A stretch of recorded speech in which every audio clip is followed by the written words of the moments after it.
No meu vídeo anterior, eu falei sobre estar abaixo de autoridade espiritual. E eu prometi que o próximo vídeo eu falaria o tema: será que toda autoridade é constituída por Deus? O que você acha? Hein? Você já pensou a respeito? Neste vídeo nós iremos falar o que Pedro, o que Paulo tinham em mente quando escreveram isso, qual era a visão de Jesus. Iremos dar exemplos da igreja, de impérios, falaremos sobre governo e liderança espiritual. Eu espero que você acompanhe até o final. Nós vamos ler alguns versículos e eu já volto. Então, meus irmãos em Cristo, eu quero ler para você algumas passagens, em torno de 6 passagens, para nós entendermos isso. Os evangélicos, eles usam as referências em que Paulo escreve em Romanos 13, também em 1 Pedro 2, nós vamos analisar se de fato o que está sendo dito é verdadeiro. De antemão, quero deixar claro para vocês que nós estamos observando aqui autoridade constituída por Deus, e aqui no contexto vai falar de autoridade governamental. Em nenhum momento você verá autoridade eclesiástica, ou seja, autoridade de pastores e obreiros. Não é disso que está falando aqui. Aqui é autoridade do governo, do Estado, no caso, no tempo deles, do Império Romano. Então vamos ler, olha o que Paulo diz: toda alma esteja sujeita às autoridades superiores, porque não há autoridade que não venha de Deus, e as que existem foram ordenadas por Deus. Olha o que ele está dizendo: as que existem foram ordenadas por Deus. Por isso, quem resiste à autoridade resiste à ordenação de Deus, e os que resistem trarão sobre si mesmos a condenação. Porque os magistrados não são motivo de temor para os que fazem o bem, mas para os que fazem o mal. Queres tu, pois, não temer a autoridade? Faça o bem e terá louvor dela. Então, olha o que ele está falando, trazendo para os dias de hoje. Você não quer ter medo do juiz? Ande na lei, faça o bem, e aí você não vai ter que temer o juiz. É isso que Paulo está falando. Então, as autoridades governamentais. Aqui, a gente pode observar que há três, para esse texto, há 3 visões dos cristãos. Alguns acreditam que o Estado é tão corrupto que é melhor não se envolver, ou se envolver o mínimo possível. Outros acreditam que Deus concede ao Estado autoridade sobre algumas áreas, mas concede para a igreja autoridade sobre outras áreas. E há um terceiro pensamento que acha que os cristãos têm responsabilidade de tornar o Estado melhor, ou seja, eles participam das ações do Estado e tudo mais. Eles estão envolvidos, vamos dizer assim, com a política. Eles acreditam que o cristão pode tornar o Estado melhor. E nenhuma destas visões, porém, acredita na rebelião contra o Estado. Mas eu te pergunto, em alguma ocasião, o cristão deve ir contra o Estado? A resposta é sim. Sempre que o Estado o fizer a negar a Deus ou a vontade de Deus, o Estado deve ser desobedecido. Antes, Deus deve ser obedecido. Então nós vamos observar aqui a mesma referência em Pedro, primeira carta que Pedro escreve, no capítulo 2, o verso 13. Está aqui, sujeitai-vos, pois, a toda a ordenação humana por amor do Senhor, quer ao rei como superior, quer aos governadores como por ele enviados para castigo dos malfeitores e para o louvor dos que fazem o bem. Foi justamente o que nós já falamos. Ele está falando sobre a autoridade em relação ao governo. E vale ressaltar, quando Pedro ele disse aos seus leitores que eles deveriam se submeter às autoridades civis, estava se referindo ao Império Romano. Como eu já disse, aqui na ocasião era sob o comando de Nero, um tirano notoriamente cruel. Obviamente, Pedro não estava ordenando que os crentes comprometessem a sua consciência, como eu já disse, mas que até o ponto de não precisar negar a Cristo, o cristão deveria obedecer às autoridades governamentais, tá? Mas por que que Paulo ele diz isso? Que as autoridades são constituídas por Deus. Porque ele estava se tratando do império, gente. Era do império que ele estava falando, não era posição eclesiástica, espiritual, não, tá? Imagina, Paulo ele conhecia o contexto da história, lógico, ele estudou, ele tinha acesso ao passado, ele era um doutor da lei. Então, para você ter uma ideia, em certa ocasião Deus fala para Jeremias, nós vamos ler, que um império se levantaria do norte e viria exercer juízo contra Israel, que era o povo babilônico, tá? E ele vê que esse império, apesar de ser mau, apesar de vir trazer uma devastação, ele estava cumprindo a vontade de Deus contra o povo. Ou seja, era alguém enviado por Deus, uma autoridade constituída por Deus. Era isso que tinha na mente de Paulo. Ele também conhecia com certeza a história onde Isaías fala sobre Ciro, que seria um rei ungido, que após o povo ter sido exilado na Babilônia, Ciro, num novo império, após o Império Babilônico, se levantaria como salvação em certas partes para o judeu, ia permitir que o judeu voltasse à sua terra natal. Então nós vamos ler aqui em Jeremias 1, que eu te falei, o verso 13, diz assim, Deus dizendo para Jeremias: Veio a mim a palavra do Senhor, segunda vez dizendo, que é que vês? Eu disse, vejo uma panela a ferver, cuja face está para o lado do norte. Esta profecia, como eu disse, está vinculado ao Império Babilônico destruir Judá. Nós vamos ler também Isaías 45, onde eu disse sobre Ciro, está escrito assim, assim diz o Senhor ao seu ungido, a Ciro, a quem tomo pela mão direita, para abater as nações diante da sua face, descingir os lombos dos reis, para abrir diante dele as portas, e as portas não se fecharão. Então, Ciro, ele fica tão emocionado ao ter ciência desta profecia que Deus havia falado uns mais de 100 anos antes dele existir, e ele decide libertar o povo judeu, ajudar o povo judeu. É um resumo, então. Então, note que nessas duas passagens nós estamos vendo impérios que se levantaram, de certa forma, cumpriram o juízo e profecias de Deus. Neste contexto, Paulo diz, toda autoridade é constituída por Deus. Mas seria isto mesmo verdade? Quero dar um exemplo de Saul e Davi. Vamos abrir aqui a Bíblia em Samuel capítulo 8.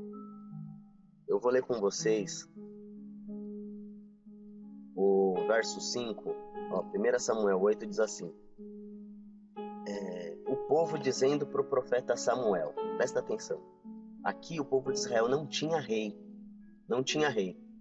eram os juízes, né, que diziam a direção que Deus estava dando para o povo.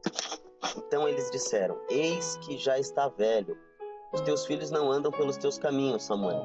Constitui-nos, pois, agora um rei sobre nós, para que ele nos julgue como tem todas as nações. Olha o que eles pediram.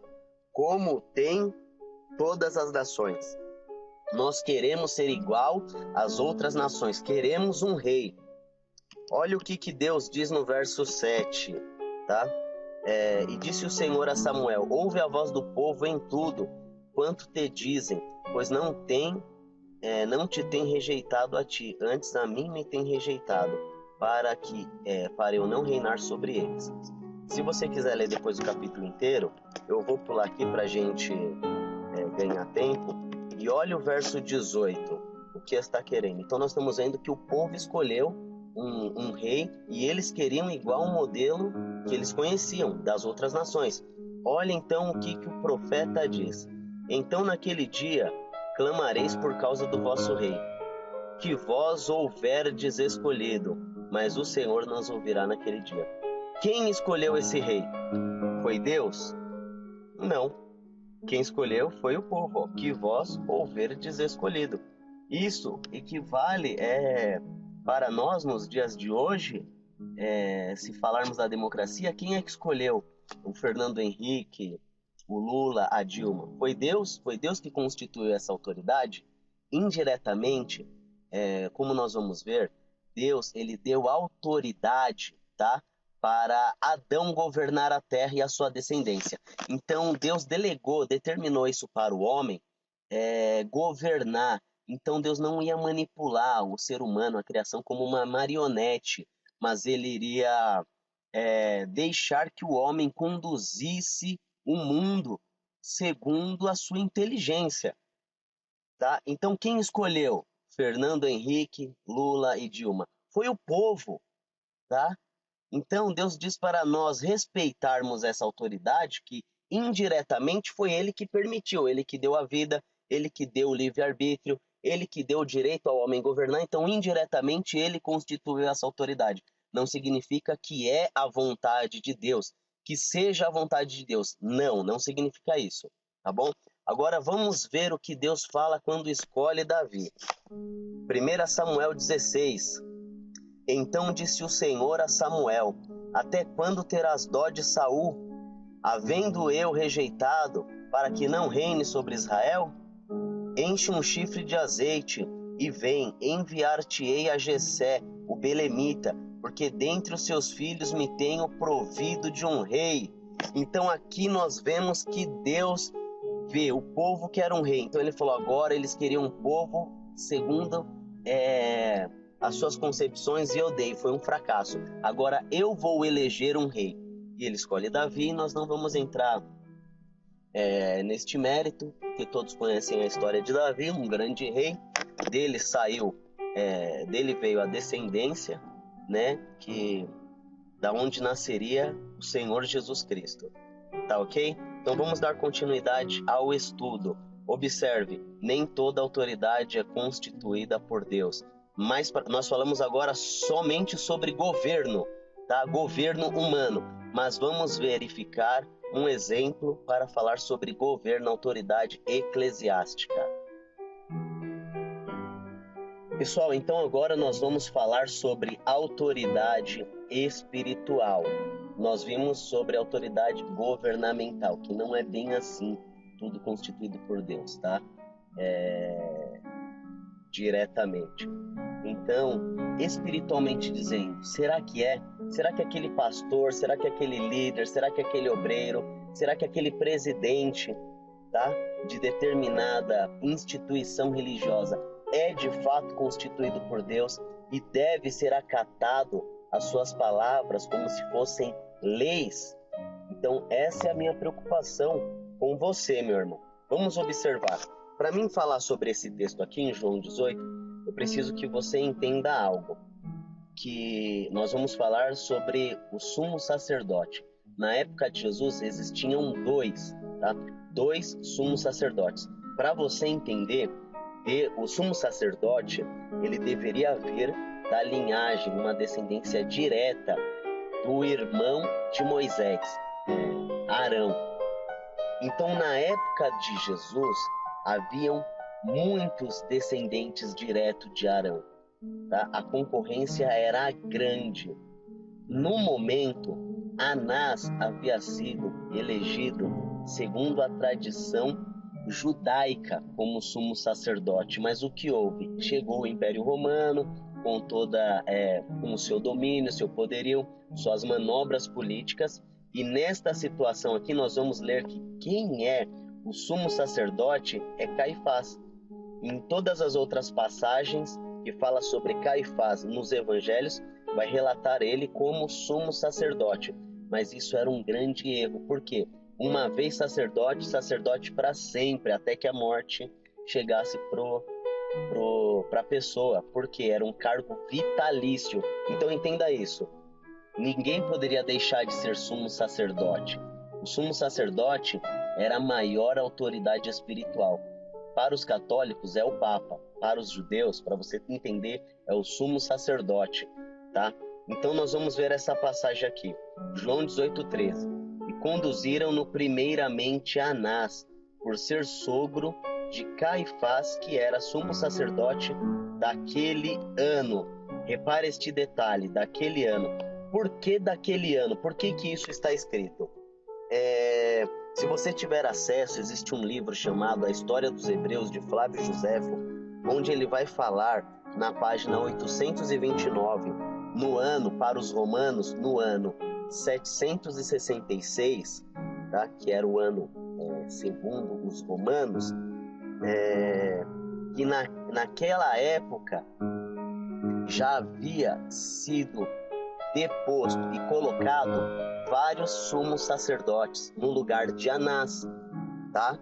Então Caifás era o sumo sacerdote daquele ano e permaneceria por uma longa data, né? Mas isso, para você entender, era manobra política. Agora eu te pergunto, 2 sumos sacerdotes era contra a lei de Deus.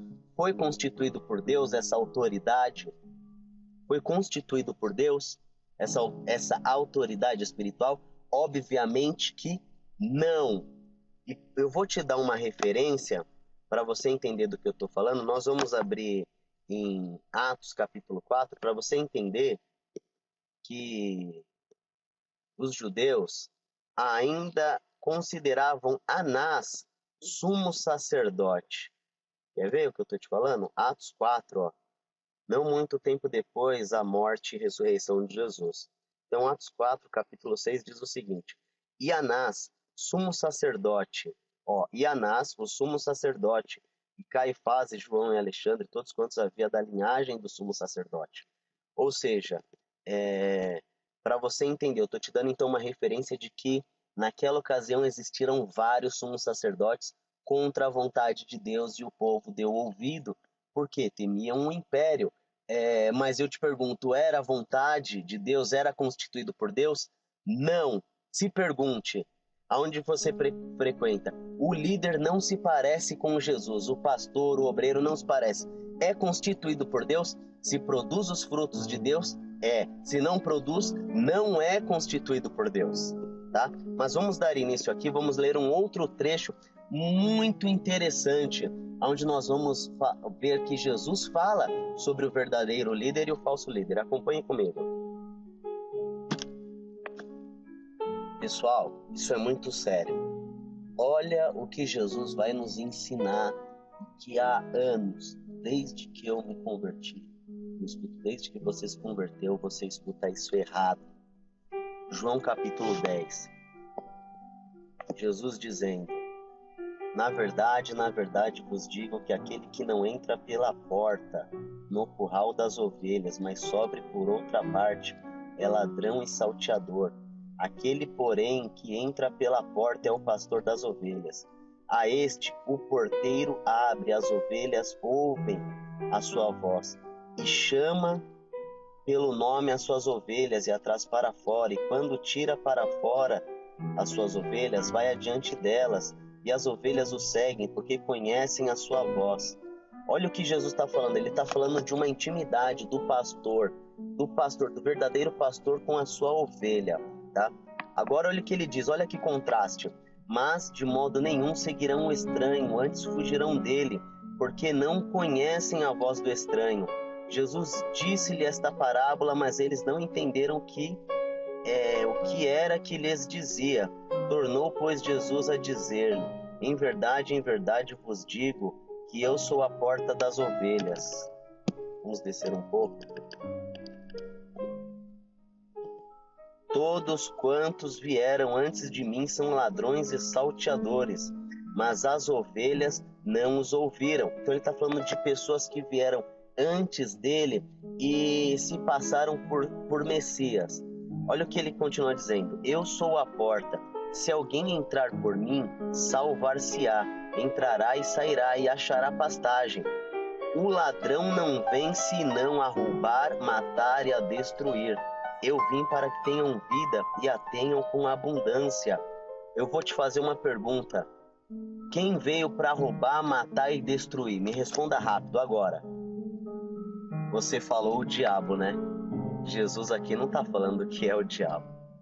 Olha quem Jesus está falando que veio para roubar, matar e destruir. Você nunca mais vai falar que foi o diabo.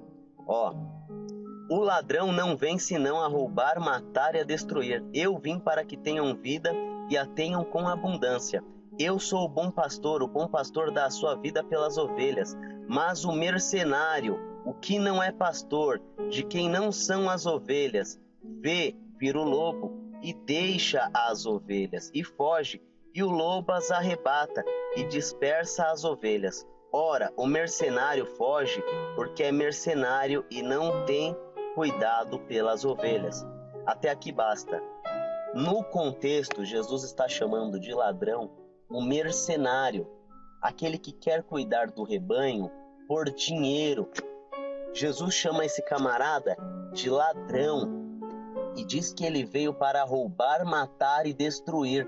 E eu estou vendo um cristianismo debaixo de uma autoridade igual à autoridade de Caifás, uma autoridade política manipulada pelo homem, que não tem nada a ver com Deus, tá? E o ladrão está vindo para roubar, matar e destruir. Entra ano e sai ano, sempre uma estratégia nova, e as pessoas querem, juram reverência a este líder, pensando que ele não pode ser contrariado ou julgado, e estão enganados. O lobo, nessa passagem, é o diabo. Nesta passagem aqui, o lobo é o diabo. Ó, o mercenário, o falso pastor, ele vira o lobo, deixa as ovelhas e foge. E o lobo as arrebata e dispersa as ovelhas. Você sabe que isso acontece muito nos dias de hoje? Quantos foram dispersos? Quantos não tiveram apoio? Quantos foram massacrados pela liderança e abandonaram a Deus, a Cristo? Mas esta autoridade não tinha nada a ver com Deus, meu irmão.